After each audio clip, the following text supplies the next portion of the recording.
Day three, me realizing that I have been reading the Bible wrong. See, there's this concept of eisegesis versus exegesis, which is the eisegesis is I see Jesus the way that works for me. I read the Bible and I say, oh, this is how I interpret it, so that's what I'm going to believe. And then there's exegesis, which is the way that we should be approaching the Bible. It's this, what does God intend when he wrote this down? That takes a bit more work, but my name is Cassian Blino, and what I do is I interview biblical scholars to help us understand the Word of God as if we are a first century Jew. What we're going to be doing today is looking at 3 verses about women in the Bible that we commonly interpret eisegetically and really overshadows the role of women and kind of paints them in a bad light. Don't worry, we're doing the boys next. Starting off strong with Proverbs 31, a wife of noble character, who can find? She is worth far more than rubies. So the eisegetical interpretation of this that we all commonly fall for, myself included, is that women are only godly if they excel in homemaking, child rearing, and being a good mother. And this is where like a lot of women's ministries put pressure on women to become a Proverbs 31 superwoman.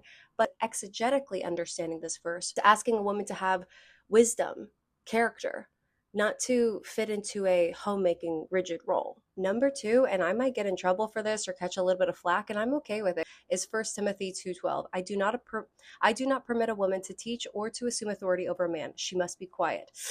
Eisegetically, what's that mean? Women cannot preach. If you got a female preacher, that is unbiblical. Well, fortunately, I've spoken with a couple scholars about this, one of which being Dr. Tim Yance, and he highlights that the Lord is really highlighting the things that we do best.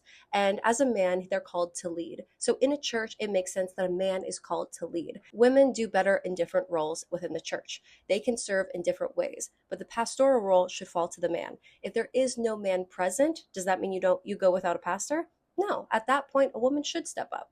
And number 3, Titus 2, verses 3 through 5. Likewise, teach the older women to be reverent in the way that they live, to urge the young women to love their husbands and children. Eisegetically, I think a lot of people put women into boxes here and they say that a woman's value is tied only to motherhood and marriage. Come on. Exegetically, I think that we can see that Paul is saying that women should be disciples. They should call for spiritual mentorship. They're not locked into only one role, and that's their only value to society. I'm curious. Now understanding the Word of God exegetically, do you feel the Word of God is less patriarchal, less misogynistic, more open and empowering towards women? Because I do, and that's why I think it's important to understand things exegetically. Because eisegetically, we understand it through our lens, through a patriarchal society, in a world where women are fighting for rights. We look towards a loving leader, a loving creator that loves men and women equally, that we are the missing ribs. And to me, this opens up the Word of God in a more loving way. Do you agree? If you want more of this, follow Biblically Speaking. Stay curious.